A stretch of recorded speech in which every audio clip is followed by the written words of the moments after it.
Mes salutations vont en ce soir à tous ceux qui ont accepté le Seigneur Jésus-Christ, à tous les chrétiens, à tous les croyants dans le monde entier, quel que soit votre lieu d'habitation, et à tous ceux aussi qui n'ont pas encore accepté le Seigneur comme les sauveurs et les seigneurs personnels.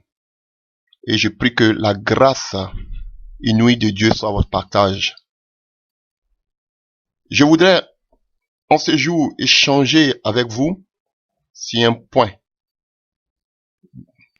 très crucial, très important, avant le retour de notre Sauveur Seigneur Jésus-Christ de Nazareth.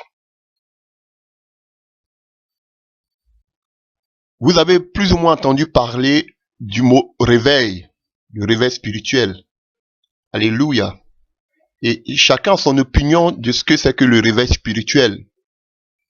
Beaucoup le disent que le réveil spirituel sera un cri, c'est-à-dire un avertissement, un rassemblement, sonner de la trompette pour mobiliser, pour avertir le peuple de Dieu. Alléluia. Comme Ésaïe l'a fait, comme Ézéchiel l'a fait. Je ne suis pas contre le fait qu'on crie. Alléluia. C'est biblique. D'autant disent aussi que le réveil, pour qu'il y ait le réveil, proprement parlant du dernier réveil, il faudra vraiment une repentance. C'est à partir de la repentance qu'on verra vraiment le réveil se produit, lorsque les cœurs seront transformés, lorsqu'il y aura une nouvelle naissance, une naissance d'en haut. C'est en ce moment-là propice que le réveil s'effectuera. D'autant disent aussi que pour avoir le réveil, il faut que les chrétiens soient remplis du Saint-Esprit. Alléluia. Et c'est tous ces facteurs-là, aujourd'hui, que je voudrais, avec l'aide de Dieu, à partir de la parole de Dieu, éclairer. Pas que mon éclairage est la meilleure, parce que tous ceux qui parlent de sanctification, qui parlent de repentance, tous ceux qui parlent du Saint-Esprit ou il faut qu'on crie, alléluia, ils s'appuient aussi sur des passages bibliques pour justifier leur opinion. Et je voulais aussi faire de même en m'appuyant sur la parole de Dieu, parce que il y a un exemple d'un grand réveil qui s'est produit dans la vie des premiers chrétiens.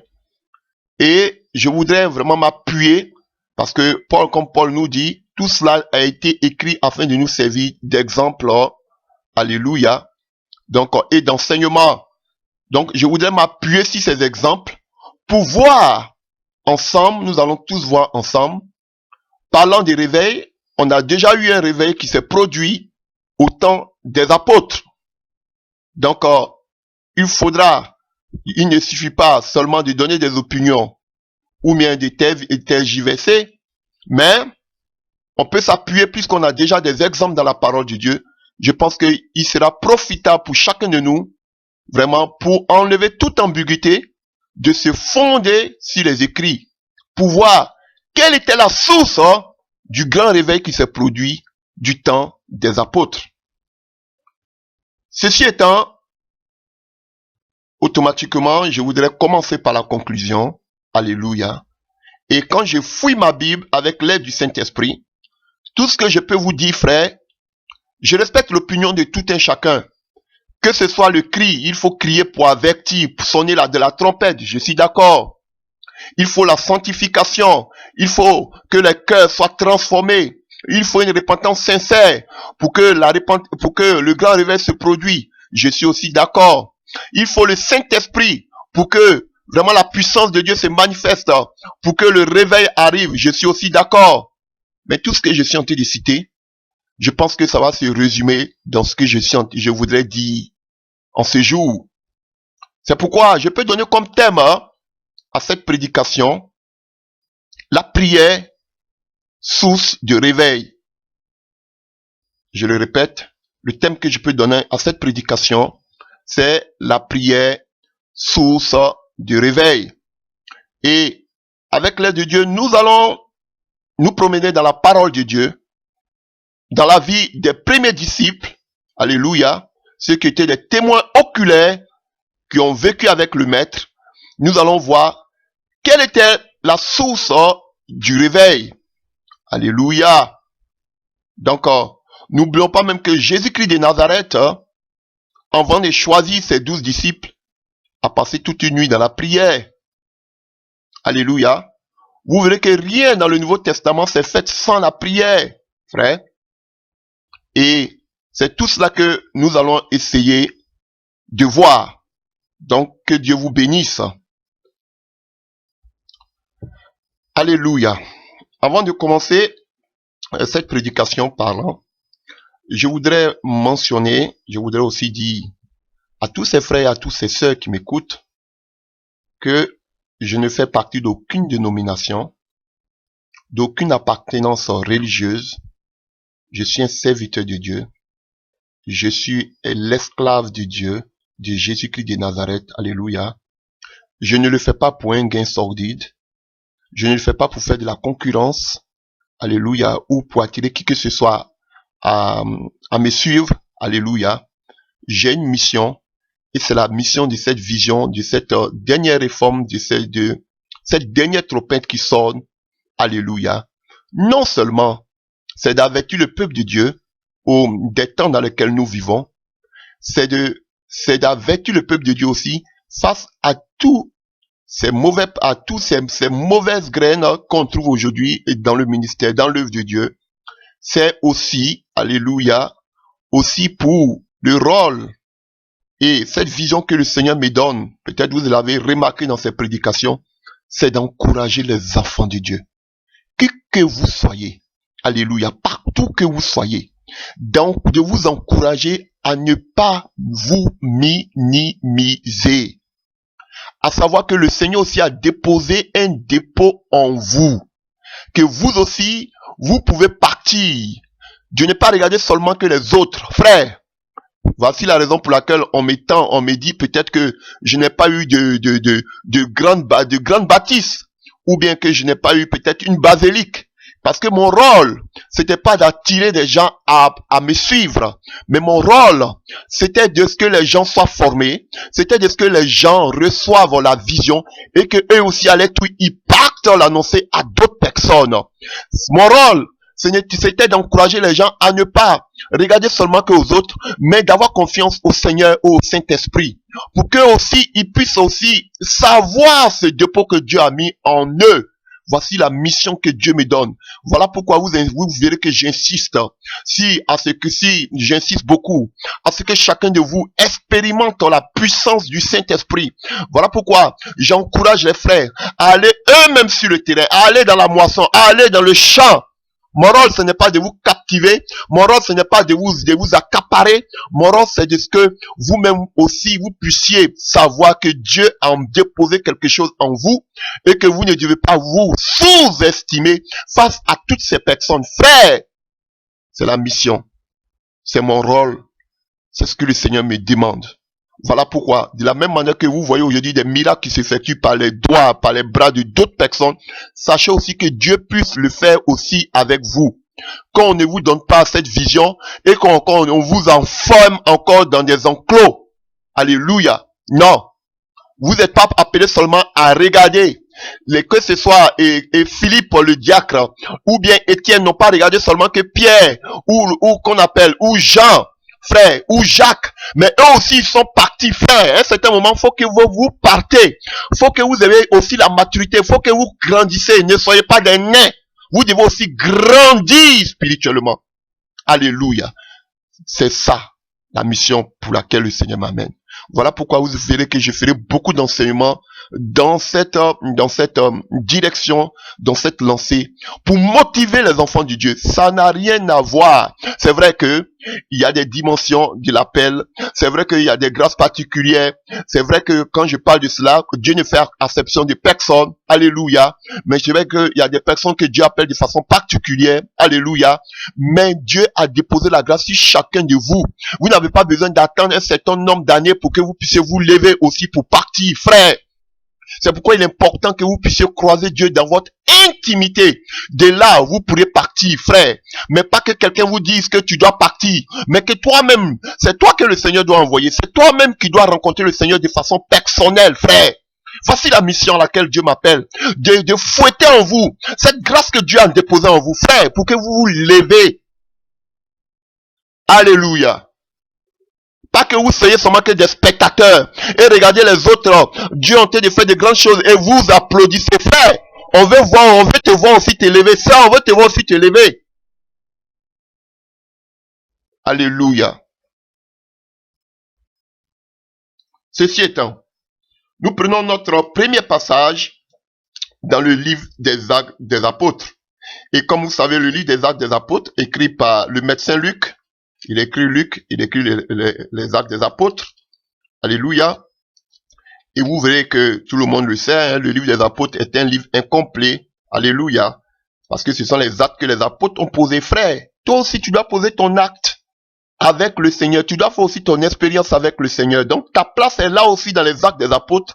Tu dois aussi avoir des actes que tu as posés avec le Seigneur. Frère, voilà pourquoi toujours j'aime pas prendre des exemples. Si, regardez dans la vie de cet homme, ce que Dieu a fait. Je vais moi-même avoir mon témoignage. Frère, voici ce que Dieu a fait avec moi. Toi aussi, tu dois être capable de dire, voici ce que Dieu a fait avec toi. Pas ce que Dieu a fait avec telle personne. Frère, tu dois avoir aussi ton histoire. Alléluia. Chers frères et sœurs. Donc, le livre des Actes des Apôtres, nous allons prendre le premier passage. Alléluia. Dans le livre des Actes des Apôtres, chapitre 1, à partir du verset 4. Actes des Apôtres, chapitre 1, à partir du verset 4.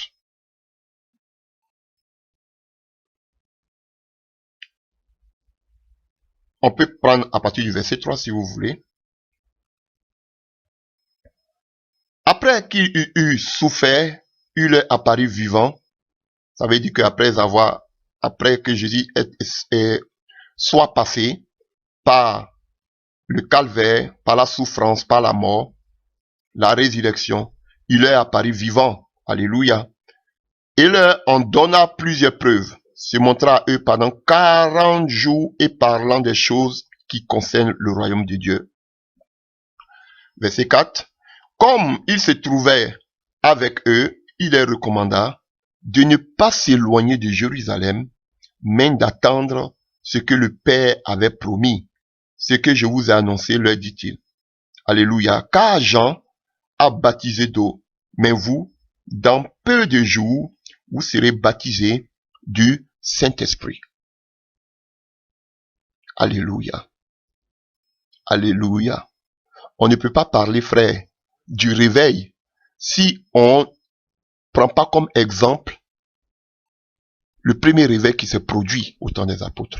Voyons les secrets des apôtres. Alléluia. C'est pas une doctrine. Voyons. Même si tu n'expérimentes pas les dons spirituels et autres, frère, c'est que cela ne crée pas un complexe en toi. Tu peux être aussi rempli de la puissance de Dieu. C'est possible.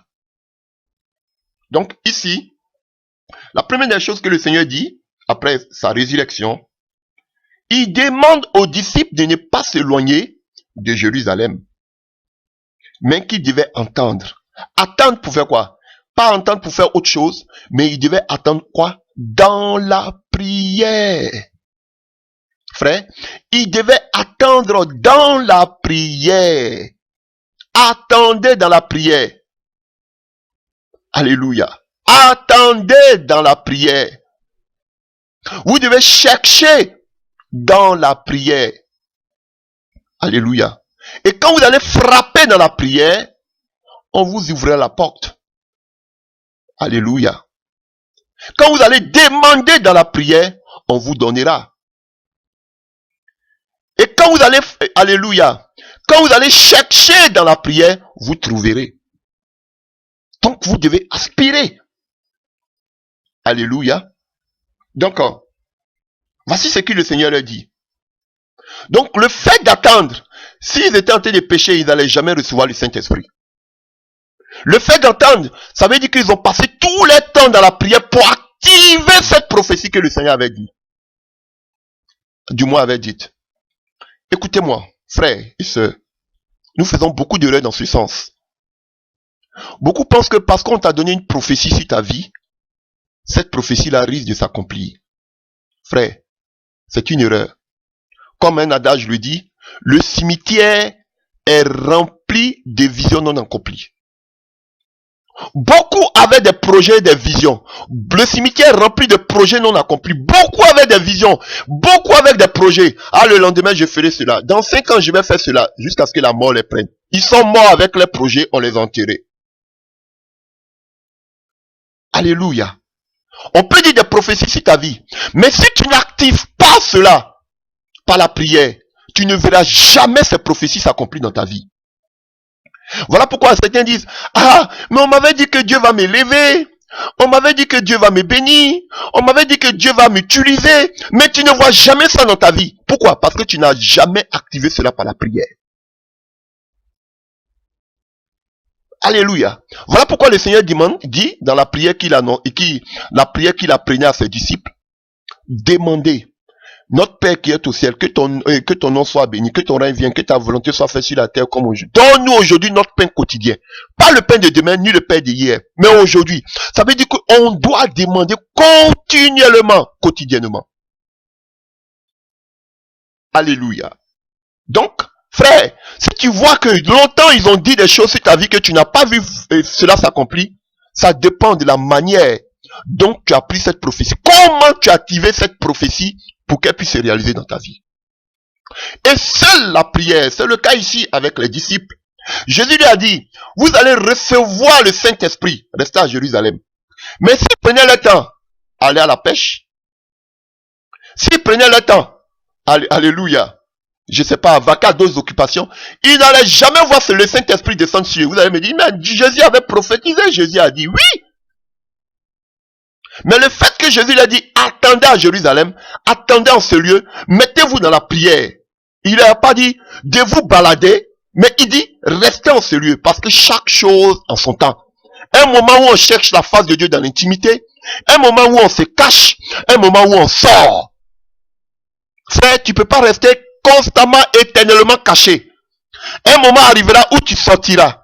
Frère, tu ne peux pas rester constamment dehors. Un moment viendra où tu iras te cacher. Un véritable serviteur de Dieu, c'est quelqu'un qui vit seul. C'est quelqu'un qui cherche la face de Dieu. C'est quelqu'un, comment les hommes de Dieu que vous voyez à longueur de journée, frère, il doit avoir une intimité. Il doit avoir une relation avec le Seigneur. Pour cela, il faut qu'il reparte dans le désert. Il faut qu'il reparte sur la montagne. Et voilà pourquoi, pour que Moïse puisse venir donner ce que Dieu voulait au peuple, il est obligé toujours d'aller vers la montagne. Alléluia. C'est vraiment important. Un moment où tu dois chercher la face de Dieu dans l'intimité. Alléluia. Pour que lorsque tu sortes sur la place publique, tu t'appuies sur ce que Dieu t'a dit dans ton intimité. Alléluia. Comme ça, quand tu sors, Dieu t'a réellement appelé. Ah non, il y a un homme de Dieu qui m'a dit que Dieu m'a appelé. Sinon moi-même, frère, tu dois avoir la confirmation. Tu dois être convaincu que Dieu t'a réellement appelé. Et où? Ce n'est pas un homme de Dieu qui doit te le dire. Partout que je passais, dans le passé, je n'aimais même plus aller dans les veillées de prière. Tellement que lorsque j'allais dans une veillée de prière, quelle révélation on ne donnait pas sur ma tête. J'en avais marre, j'ai dit je vais rester à la maison. J'ai dit Seigneur, toi-même tu dis tu veux m'utiliser, tu m'as choisi. Mais c'est pas aux hommes que tu vas dire. C'est vrai, ça me fortifie. Mais moi-même, je suis là, parle-moi. Frère, et Dieu l'a fait. Donc aujourd'hui, quelqu'un, même si un ange voudrait me dire que Dieu t'a pas appelé, je dis tu mens. Parce que j'ai l'assurance de ce que Dieu m'a dit. Voilà pourquoi vous vacillez, enfants de Dieu. Vous devez avoir l'assurance. Vous devez rencontrer Dieu à Péniel, frère. Là où Jacob l'a rencontré. Tu dois passer forcément à Péniel. C'est important, enfant de Dieu. Et ces gens d'enseignement, Dieu voulant, on va beaucoup les faire. Parce que je voudrais vous motiver. Réallumer cette flamme en vous. Tuez en vous ce complexe-là. Alléluia. Si les autres sont arrivés, vous aussi vous pouvez arriver. Ce n'est pas d'avoir 1000 personnes derrière vous. Alléluia. Mais c'est d'arriver là où le Seigneur veut que vous arrivez. De jouer votre partition pour laquelle le Seigneur vous a mené sur la terre. Et puis ça s'arrête. Dieu est assez puissant lui-même pour amener son œuvre jusqu'à bonne échéance. Alléluia. Alors les disciples restaient à Jérusalem. Alors continuons au verset 8. Chers frères et sœurs, à partir du verset 6, alors les apôtres réunis lui demandaient, Seigneur, est-ce en ce temps-là que tu rétabliras le royaume d'Israël?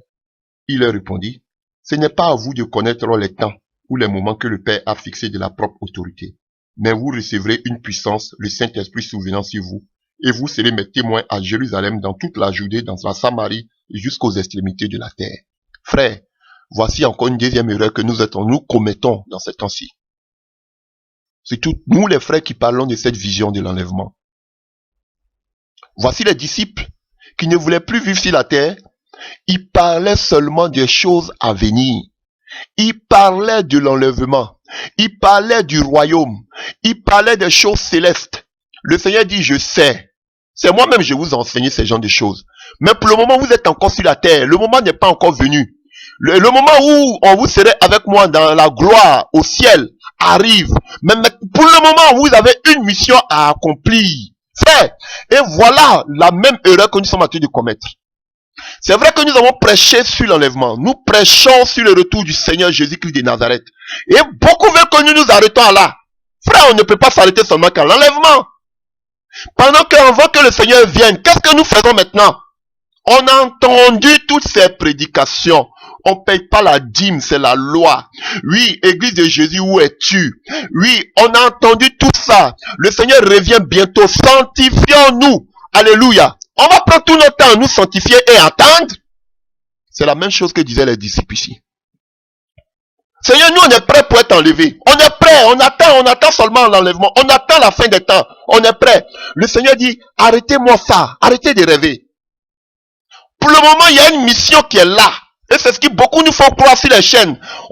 Sanctifiez-vous seulement, sanctifiez-vous. Le Seigneur peut venir à n'importe quelle minute, on le sait. Mais avant que le Seigneur ne vienne, qu'est-ce qu'on fait?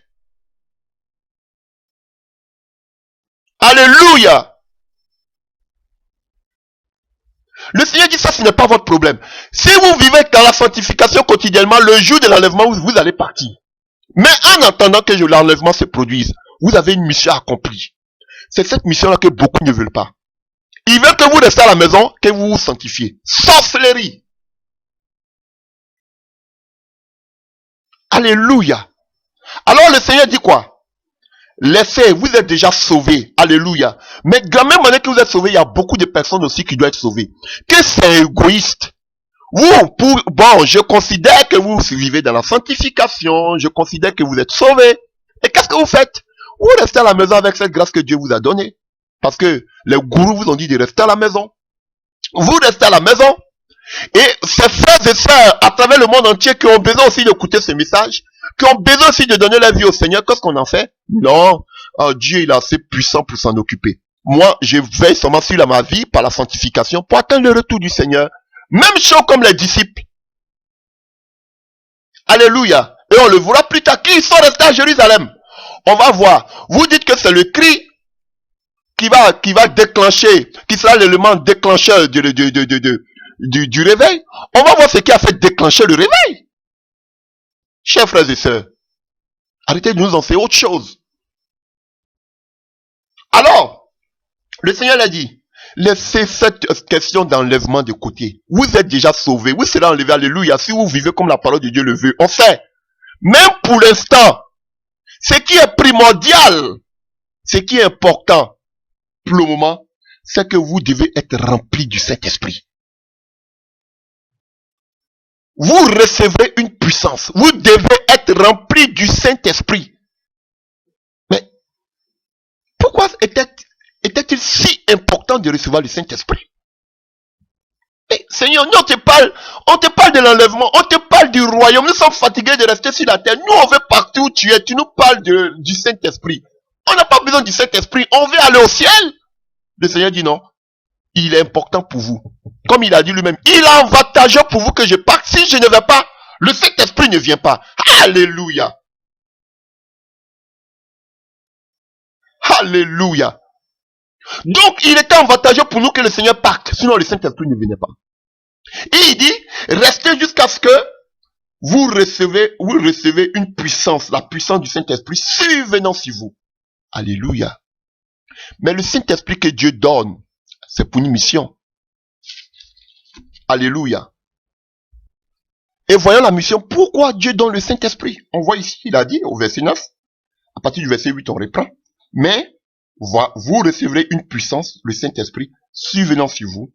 Et vous serez mes témoins à Jérusalem, dans la Judée, dans toute la Judée, dans la Samarie et jusqu'aux extrémités de la terre. Frère, voici la mission. Et ce qui me touche encore, on dit, après avoir dit cela, une fille élevée pendant qu'il le regardait et une nuée de rebat à les yeux. Donc, chers frères et sœurs, la dernière parole que le Seigneur a dite avant d'être enlevé de la terre, c'est celle-ci. Vous recevrez le Saint-Esprit afin que vous soyez mes témoins jusqu'aux extrémités de la terre. C'est la dernière parole que le Seigneur a donnée. Alléluia. Et vous dites que ce n'est pas important. Non, on doit rester à la maison. Voici la dernière parole que le Seigneur nous a donnée. Vous recevrez le Saint-Esprit et vous serez mes témoins jusqu'aux extrémités de la terre. Vous dites non, le Seigneur s'est trompé. On doit rester à la maison, se sanctifier, crier jusqu'à ce que le Seigneur revienne. Abomination. Dieu vous a dit vous seul de crier, mais Dieu n'a pas dit à tout le monde de crier. Alléluia. Et c'était la même chose aussi pour le Seigneur Jésus-Christ. Après son baptême. Alléluia. On voit l'Esprit qui descend sous forme d'une colombe. Il fut rempli. On le voit dans le livre de Luc 4. Alléluia. Et quand vous prenez Ésaïe 61, lui-même il le dit. Alléluia. L'Esprit de l'Éternel est sur moi, car l'Éternel m'a envoyé pour porter de bonnes nouvelles aux malheureux. Il m'a envoyé pour guérir ceux qui ont le cœur brisé, pour proclamer aux captifs la liberté et aux prisonniers la délivrance. Frère, voici les raisons pour lesquelles Dieu nous donne le Saint-Esprit. On ne nous donne pas le Saint-Esprit pour chercher les sorciers. Frère, ministère de la sorcellerie, contre la sorcellerie, c'est l'abomination. Ça n'existe pas dans la Bible. Non, moi j'ai un don, c'est pour chercher seulement les sorciers. J'ai un don, c'est pour chercher les faux prophètes. Dieu m'a donné un don. Moi, le don que Dieu m'a donné, vraiment, je ne sais pas. C'est pour chercher, pour savoir qui va se marier, frère. S'il vous plaît. Le Seigneur nous a donné un don, les talents. L'Esprit de Dieu est venu sur nous pour une seule mission. Pour amener la bonne nouvelle aux malheureux et envoyer ceux qui ont le cœur brisé pour proclamer aux captifs la liberté et aux prisonniers la délivrance. Voici pourquoi Dieu nous donne le Saint-Esprit. C'est pour travailler dans sa moisson, dans son champ. Selon Jean, comme il le dit, la moisson, le champ est mûr, frère. Dieu attend maintenant les moissonneurs que nous sommes. Chers frères et sœurs, Dieu ne nous donne pas le Saint-Esprit, alléluia, pour prier seulement pour nos enfants. Dieu nous donne le Saint-Esprit pour cette mission. Alléluia. Frère, si tu n'as pas encore compris cela, ta vie chrétienne sera fade. Fade. Parce que tu vas prier seulement que pour tes sujets personnels. Tu vas prier seulement que pour tes enfants et tes connaissances. Tu vas seulement prier que pour tes besoins. Mais c'est pas pour ça que le Seigneur t'a donné le Saint-Esprit. C'est pour aller, frère.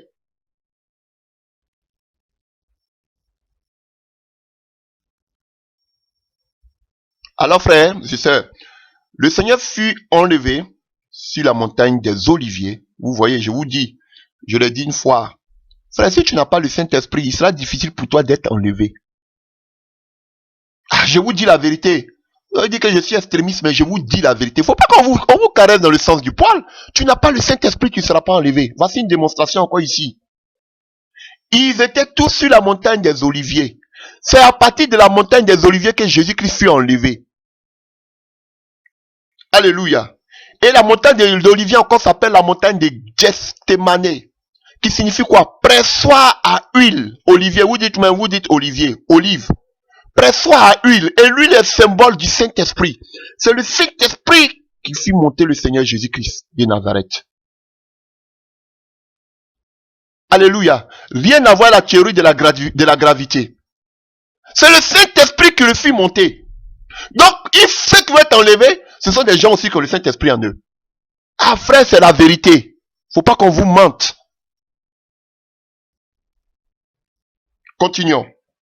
Alors, la Bible dit que, vous savez que la montagne des Oliviers est juste à côté juste à Jérusalem, juste à côté de la ville. Alors, il retourna à Jérusalem, de la montagne appelée les Oliviers. Vous comprenez? Qui est près de Jérusalem, à une distance. Alléluia. Donc, à la distance d'un chemin de sabbat, 1 kilomètre. Quand il fut arrivé, il montait où?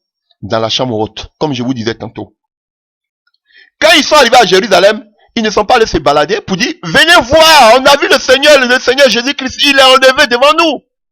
Au devant de nos yeux, on l'a vu être enlevé dans la nuée. Non, c'était pas le problème.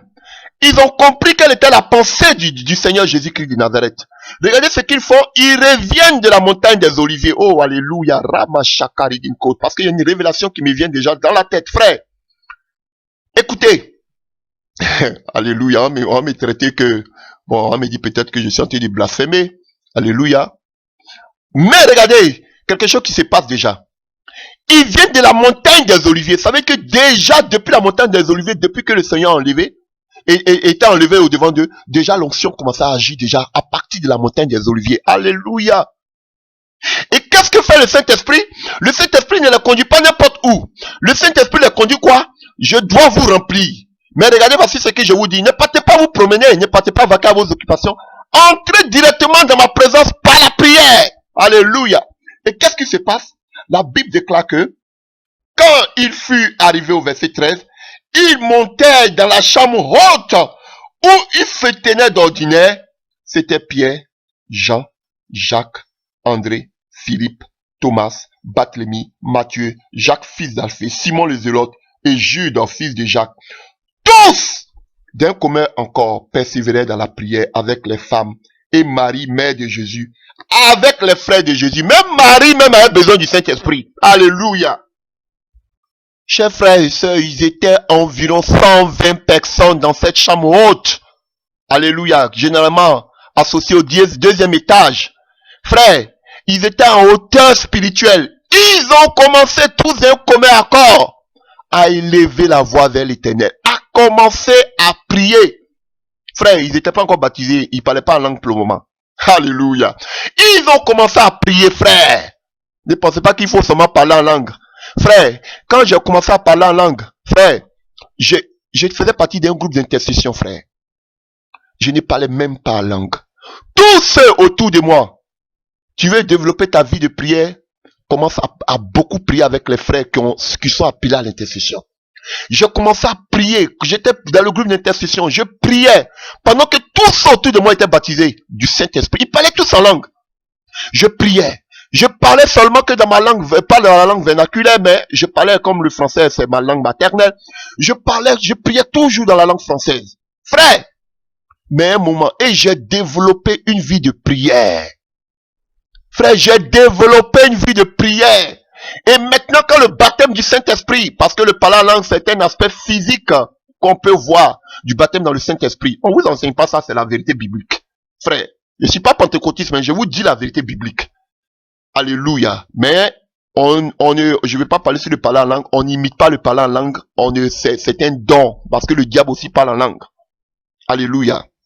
Donc, lorsque aussi le Seigneur, j'ai commencé à parler en langue, frère, c'était un boom. Ça a développé encore davantage ma vie de prière. Alléluia. Vous voyez ici? Donc, la Bible déclare que ces gens-là, ils étaient tous rassemblés d'un commun accord, dans l'unité d'esprit. Ils ont commencé à prier. Même Marie, même les frères de Jésus, ils ont tous cherché la face de Dieu.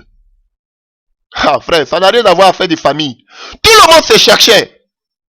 Environ 120 personnes dans un lieu, ils ont commencé à prier. Alléluia. Je vous dis que, frères et sœurs, rien ne peut contre la puissance de la prière. Rien ne peut. Nous allons voir que chaque chapitre de l'Acte des Apôtres faisait avec pour socle, avec pour fondement la prière. Vous voyez tous ces miracles qui se sont opérés, tout est parti de la prière. Oh Père, je vous dis les frères et sœurs, le jour de la Pentecôte, l'effusion du Saint-Esprit, tout a été, la prière a été à l'origine de la présence de la venue du Saint-Esprit. Vous pensez que si vous n'étiez pas dans la prière, le Saint-Esprit allait descendre? On me dit là, oui, mais le Seigneur Jésus-Christ a dit, mais c'est archi faux. S'il n'était pas dans la prière, le Saint-Esprit ne descendait pas. Parce que la prière active la puissance du Saint-Esprit, frère. Alléluia. La prière. Je voudrais taire le nom de cet homme de Dieu, qui n'est plus de ce monde, qui est parti auprès du Père. Mais la reine d'Angleterre disait en son temps qu'elle avait plus peur de la prière d'un homme de Dieu anglais lorsqu'il fléchit les genoux pour commencer à prier que toute son armée réunie. Parce que quand cet homme se met en genoux pour prier, et tellement que cet homme aimait se mettre en genoux pour prier, jusqu'à là où il priait, il y a eu des traces qui sont restées, les traces de son genou. Elle disait qu'elle avait plus peur que quand cet homme de Dieu se met à prier, frère, que toute son armée réunie. Alléluia. La prière est une puissance, frère. N'attendez pas qu'une seule personne prie pour vous. Vous-même, vous devez vous lever dans la prière, frère. Sans seulement que Dieu va vous remplir. Alléluia. Alors nous continuons. Verset 15. Non, nous partons, nous ne continuons pas. Alléluia. Nous allons aller dans le livre de toujours des Actes des Apôtres. 2, à partir du verset 1. Alléluia. Donc, ces gens-là sont restés 10 jours dans la prière. De la montée de Jésus-Christ jusqu'à l'effusion du Saint-Esprit. 10 jours dans la prière. Ces gens-là sont restés. Alléluia. La parole de Dieu ne nous dit pas s'ils ont jeûné. Ce n'est pas écrit. Mais ils sont restés 10 jours en train de prier. Ils ne parlaient pas encore la langue. Mais 10 jours en train de prier, frère. Dans la chambre haute. Oh, alléluia, que c'est merveilleux. Ça me rappelle quand on se rencontrait dans les forêts en train de prier. Je vous dis. On a eu des expériences terribles avec le Seigneur. Dans les forêts sacrées, on se mettait en train de jeûner. Frère. Oh, c'était puissant. Frère, on a vu la puissance de Dieu dans les forêts. On se cachait pour prier des frères et des sœurs. Il n'y avait pas question d'impudicité au milieu de nous. Frère, c'était merveilleux. Je voudrais revivre ces moments. Vous devez expérimenter la puissance de Dieu. Et de la même manière, ils étaient dans la chambre haute. Alléluia. En Acte 2, à partir du verset 1. Le jour de la Pentecôte, ils étaient tous assemblés. Dans le même lieu. Et tout à coup, il vient du ciel un bruit comme celui d'un vent impétueux. Et il remplit toute la maison où ils étaient assis. Toute la maison. Alléluia. Donc si tu es chrétien que tu dis que tu es rempli du Saint-Esprit, frère, toute ta maison doit être aussi remplie du Saint-Esprit. Alléluia. Voilà pourquoi vous mettez les sels partout dans vos maisons. Celles que vous devez prendre pour faire la cuisson, vous mettez dans la sauce, vous mettez ça partout, vous mettez des citrons pour chasser les démons. Frère, quand tu es rempli du Saint-Esprit, la Bible dit que toute la maison où était remplie du Saint-Esprit. Chaque compartiment de ta vie est rempli du Saint-Esprit. C'est la vérité. Alléluia. Et une petite précision que je voudrais aussi ajouter ici, on nous parle que tout à coup, il vient du ciel un bruit comme celui d'un vent impétueux. Un bruit comme celui d'un vent impétueux. Alléluia. Frère, tu peux pas dire que tu es rempli du Saint-Esprit et tu vas rester calme. C'est vrai, il faut avoir la sagesse. L'esprit des prophètes est soumis aux prophètes. Non, moi je suis sage à tes propres yeux. Alléluia. C'est vrai que les Africains en font un peu trop avec compte tenu de leur tempérament. Ça n'a rien à voir avec la culture. Non, nous les Européens, on n'a pas le même tempérament que les Africains. Frère, la Bible dit que le Saint-Esprit, il a plus de tempérament. Il vient comme un vent impétueux. Ça n'a rien à voir le tempérament. Tu peux être ma soeur ou bien mon frère européen, mais le Saint-Esprit, ce n'est pas un esprit de timidité que nous avons reçu, frère. Ça n'a rien à voir avec le tempérament des Africains. Alléluia. Donc le Saint-Esprit est africain parce qu'il est comme un vent impétueux. Arrêtez vos raisonnements, frère. Tu dois aspirer. Ce n'est pas une question d'Africain ou d'Européen. Alléluia. Même si ces frères-là ne veulent pas vous dire cela en face, parce qu'ils veulent faire une opération séduction auprès des frères. Quand c'est les frères européens et les sœurs européennes, là du coup, on devient un peu tolérant, on devient un peu doux. Alléluia. Vous avez besoin d'être rempli du Saint-Esprit parce que l'Europe doit être touchée par la puissance de Dieu. Alléluia. Alors, la Bible déclare que, au verset 3, des langues semblables à des langues de feu leur apparurent, séparées les unes des autres, et ils se posaient sur chacun d'eux. Ils furent tous remplis du Saint-Esprit et se mit à parler en d'autres langues selon que l'Esprit leur donnait de s'exprimer. Frères, voici la belle expérience que les apôtres venaient de vivre. La puissance du Saint-Esprit s'est manifestée. Il y a une autre révélation que le Seigneur me met à la tête actuellement. Alléluia, que je voudrais vous partager. C'est laquelle? Vous voyez, Jésus est la parole. Quand on voit Actes des Apôtres 1, à partir du verset 1, j'ai lu Théophile, j'ai parlé dans mon premier livre de tout ce que Jésus a commencé de faire et d'enseigner dès le commencement, jusqu'au jour où il fut enlevé au ciel après avoir donné ses ordres par le Saint-Esprit aux apôtres qu'il avait choisis. Alléluia. Comme je vous le disais tout à l'heure, Jésus a donné un dernier ordre aux disciples. C'était de quoi? De ne pas s'éloigner de Jérusalem. Jusqu'à ce que descende sur eux la puissance du Saint-Esprit. Alléluia. Ils ont cru à la parole de Jésus-Christ de Nazareth. C'est ça aussi de la vérité. Ils ont cru. S'ils n'avaient pas cru, ils allaient sortir de Jérusalem. Mais ils ont cru à la parole que le Seigneur leur a donnée. Frère, est-ce que tu crois à la parole de Jésus d'abord? Est-ce que tu crois que tu peux être aussi rempli? Est-ce que tu crois que Dieu peut aussi faire des miracles par toi, par tes mains? Voici la première des choses. Ils ont cru à la parole de Dieu et ils ont obéi à la parole de Dieu. Mais est-ce que toi tu crois? Tu crois que cela est possible? Frère, est-ce que tu crois en cette parole? Les disciples ont cru en cette parole que le Seigneur leur avait donnée. Et le Seigneur a disparu. Aujourd'hui, cette parole nous est donnée sous forme de la Bible. Une parole écrite. Le Seigneur a disparu, il n'était plus avec eux. De la même manière que le Seigneur n'est pas avec nous de façon physique. De la même manière que le Seigneur n'était plus avec eux de façon physique. Mais ils ont cru. Pourquoi toi tu ne crois pas? Si tu ne crois pas, tu ne peux jamais expérimenter la puissance du Saint-Esprit.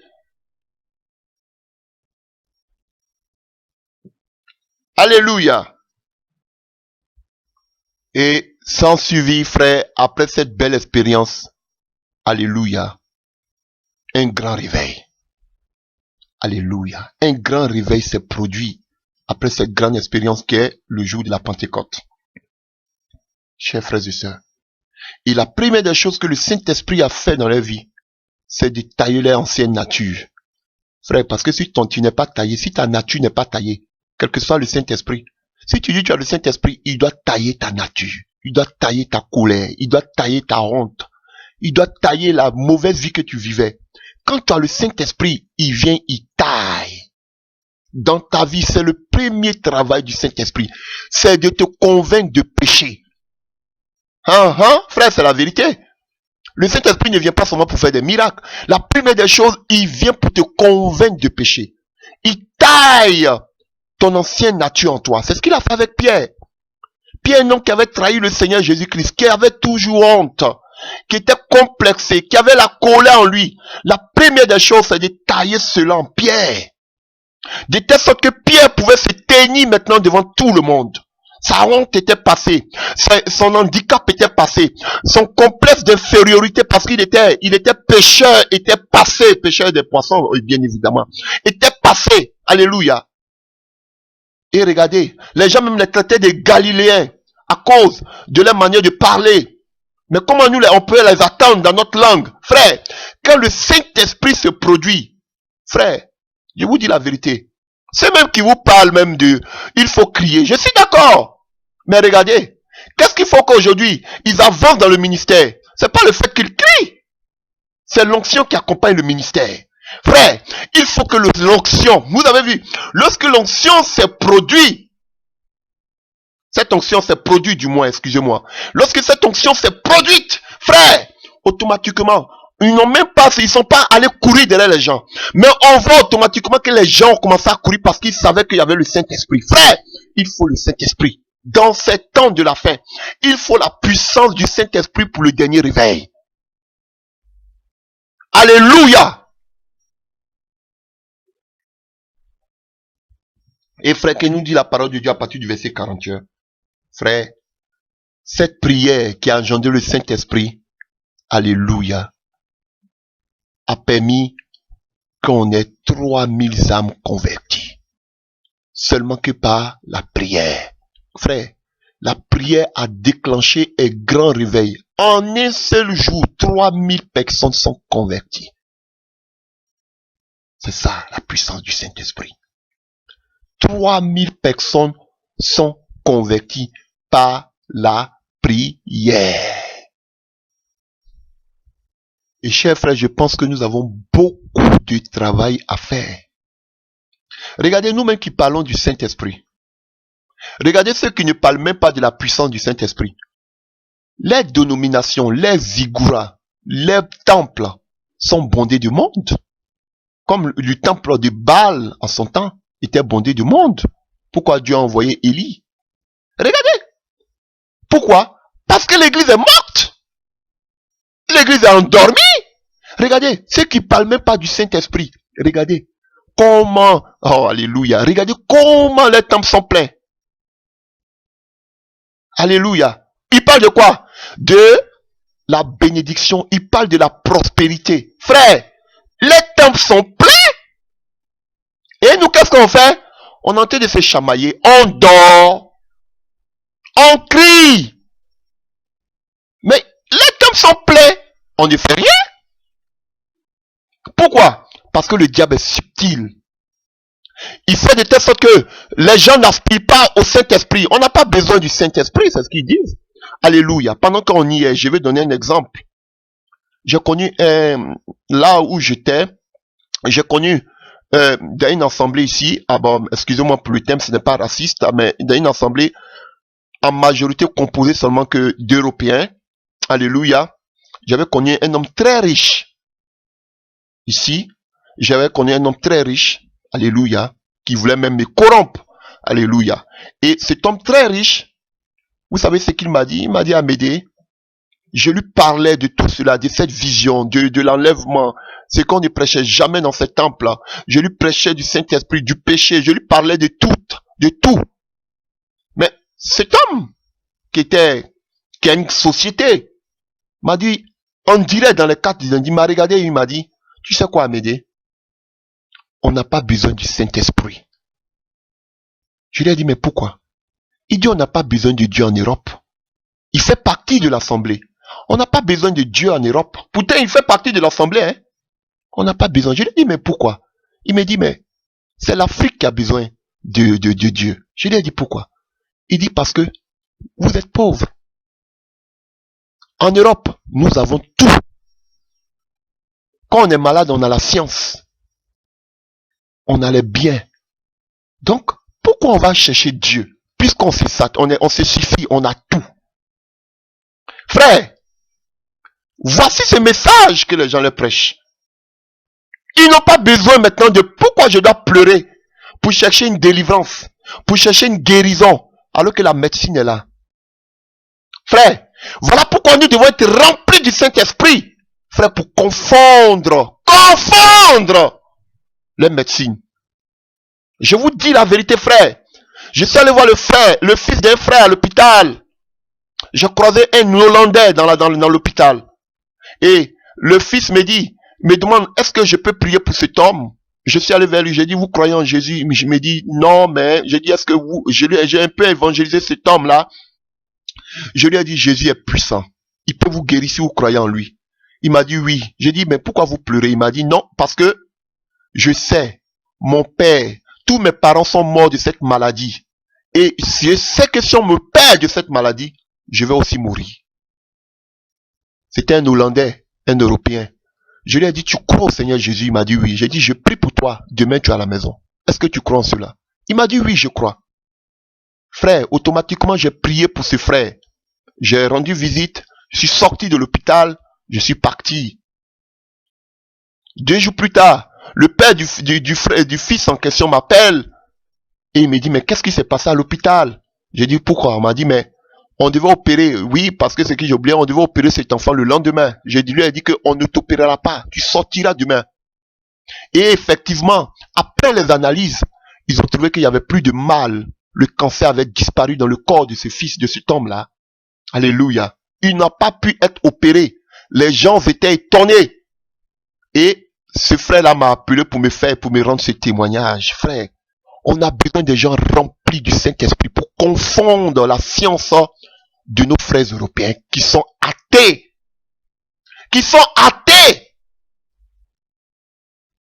L'athéisme. Alléluia. J'étais scandalisé, frère, compte tenu de ma langue maternelle que le français. Pendant que j'étais en théologie, on recevait des gens de partout dans le monde qui venaient passer là des séances, des moments. Alléluia. Et que je voyais un petit français, je m'occupais j'étais responsable du côté francophone et je servais d'interprète. Et que ce petit français arrive et me dit carrément, mais Amédée, je comprends pas pourquoi on doit me forcer à aller prier. Moi, je suis un athée. Un petit qui n'avait même pas 10 ans, qui me dit qu'il est athée. On n'a pas besoin de le forcer à aller prier. Alléluia, j'étais scandalisé. Voici l'Europe. Et l'Europe a besoin de voir la puissance du Saint-Esprit. Chers frères et sœurs. Et regardez, les temps sont bondés. Parce que là, des temps morts. Où on ne sent pas la puissance du Saint-Esprit.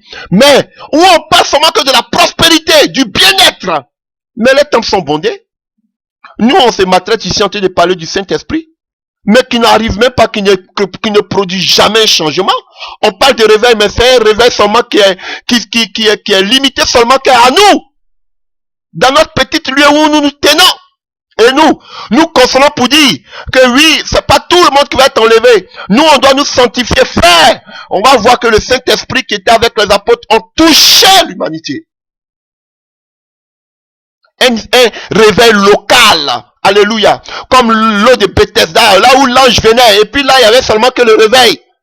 L'ange vient. On commence à prier la nuit. Il y a les délivrances, il y a les guérisons. On dit voici le réveil. Ce n'est pas le réveil, frère.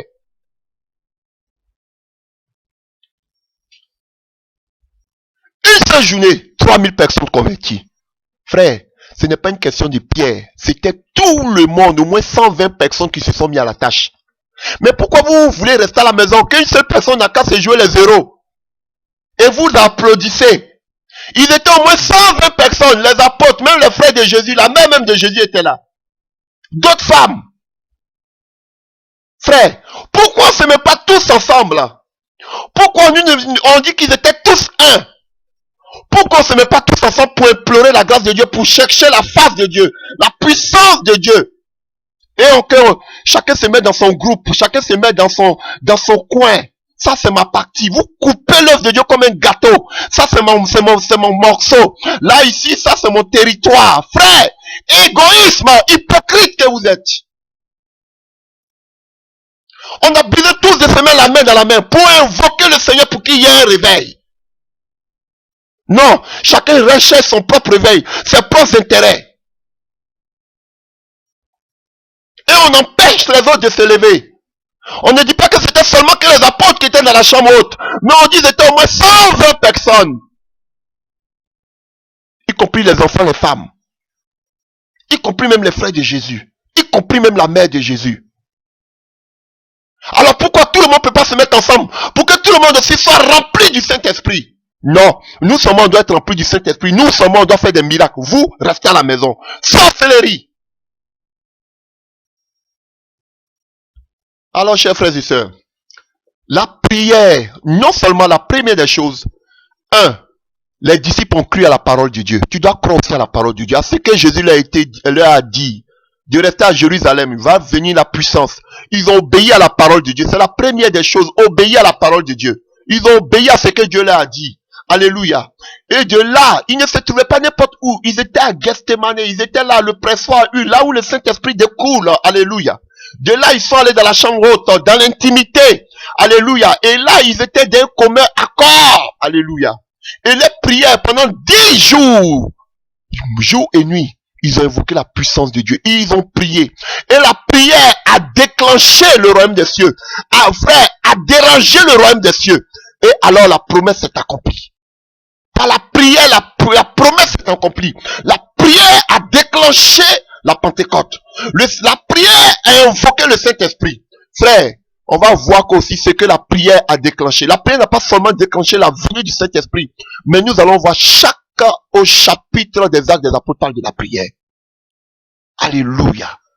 Et nous continuons dans le chapitre 2. On voit qu'en ce jour-là, le fait que le Saint-Esprit est descendu, frère, le Saint-Esprit a convaincu les frères et sœurs de pécher. Ce n'est pas le message qui va les convaincre de pécher. C'est beau le message, c'est pour avertir, pour l'enlèvement, frère. Mais c'est le Saint-Esprit qui les a convaincus de pécher. Et eux-mêmes, ils ont dit, frère, qu'est-ce qu'on doit faire?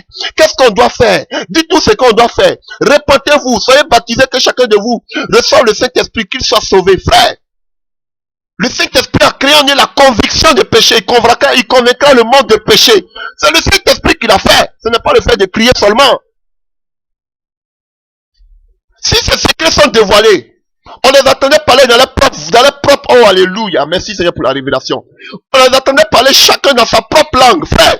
C'est-à-dire que dans sa coutume, dans son intimité, c'est-à-dire que dans ses choses personnelles, tout ce qui était caché en eux, tout ce qu'ils avaient acquis, tout ce qu'ils avaient fait dans leurs coutumes, dans leur vie personnelle, dans les langues, parce que la langue que tu parles t'identifie. Alléluia. Ça identifie tes origines, ton identité. Donc tout ce qu'ils avaient fait dans leur identité, le Saint-Esprit a révélé, fait sortir cela. Alléluia. Ils ont dit, ah, on était dévoilés. Même ce qu'on a fait dans nos secrets, dans nos langues, le Saint-Esprit est venu parler de ça, de tel ce qu'on écoute, mais ce qu'ils disent, c'est que vraiment c'est Dieu qui les a appelés. Mais comment ça s'est fait? Ce sont des gens sans connaissance. Ce sont des Galiléens. Donc leur cœur, leurs projets, leurs désirs, alléluia, les secrets de cœur étaient dévoilés par le Saint-Esprit. Conviction de péché, eux-mêmes, ils sont venus devant les apôtres. Qu'est-ce qu'on doit faire? On est convaincus. Ce n'est pas le cri qui les a convaincus, c'est le Saint-Esprit qui les a convaincus. 3000 âmes converties en ce jour. Alléluia. Et nous continuons. Et avant de continuer, je vais aussi dire quelque chose. On voit que tous ces 3000 âmes ont été baptisées le même jour. Alléluia. Et quand je faisais le baptême, je faisais l'enseignement sur l'église locale, frère, ce n'est pas une question de baptême. Ces gens qui ont été baptisés, ils sont restés avec, c'est vrai qu'ils n'étaient pas de même langue, mais leurs vies ont changé. Beaucoup sont restés avec les apôtres. Les apôtres ne les ont pas dit répartez chez vous seulement comme ça, mais ils ont été organisés. Frère, il y a tout le long du Nouveau Testament, vous allez le voir, ils ont mis des personnes comme des responsables sur ces personnes pour pouvoir les diriger, frère. Alléluia. C'est biblique. Je vous dis la vérité. C'est pas une question de baptiser les gens, frère. Vous baptisez les gens, vous avez fini de baptiser. Viens prendre votre baptême, venez prendre vos baptêmes. Alléluia. Vous avez fini de les baptiser, ils repartent encore vivre dans l'impudicité. Le baptême n'est pas la solution. J'enseigne le baptême. Je suis pour le baptême. Je suis contre l'école théologique. Je suis contre les cours bibliques, tout ça pendant le baptême. Je suis contre la carte de baptême, tout ça je suis contre. Mais frère, tout ne se résume pas au baptême. Parce que beaucoup de ces chrétiens pensent que quand je serai baptisé, je serai sauvé. Ça c'est une vieille. C'est ce que les Constantins pensaient. Voilà pourquoi Constantin, lors de sa mort, a voulu qu'il se fasse baptiser. Voilà pourquoi quand les armées partaient au combat, on devait les baptiser comme ça. Quand ils mouraient, ils étaient sauvés. Mais c'est archi faux, frère. Tout ne se résume pas au baptême. Je suis pour le baptême. Mais frère, on doit pousser les frères à comprendre autre chose. Que tout n'est pas seulement qu'au baptême. Quand vous vous baptisez là, ce que vous avez fait avant là, arrêtez. Alléluia. Ça ne suffit pas de venir faire de beaux témoignages à la télé pour nous dire oui, ceci, cela, et qu'on mette notre logo là pour dire, vous voyez, on fait de la pub, hein, vous voyez, c'est de la pub. On se déplace même pour aller dans la ville parce que ce sont des stars. Frère, arrêtez-moi tout cela. C'est la publicité que vous êtes tenté de faire. Du commerce.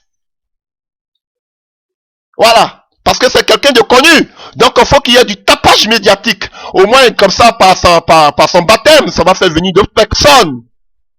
Frère, arrêtez-moi tout ça. On vous voit. C'est trop flagrant. Tout se résume pas au baptême. Mais que ces personnes qui viennent rendre au témoignage aujourd'hui pour dire que Dieu a fait quelque chose dans leur vie, ils se sont baptisés. Faut qu'ils arrêtent aussi ce qu'ils faisaient dans le passé. Ah, c'est ce que vous devez leur dire. Alléluia.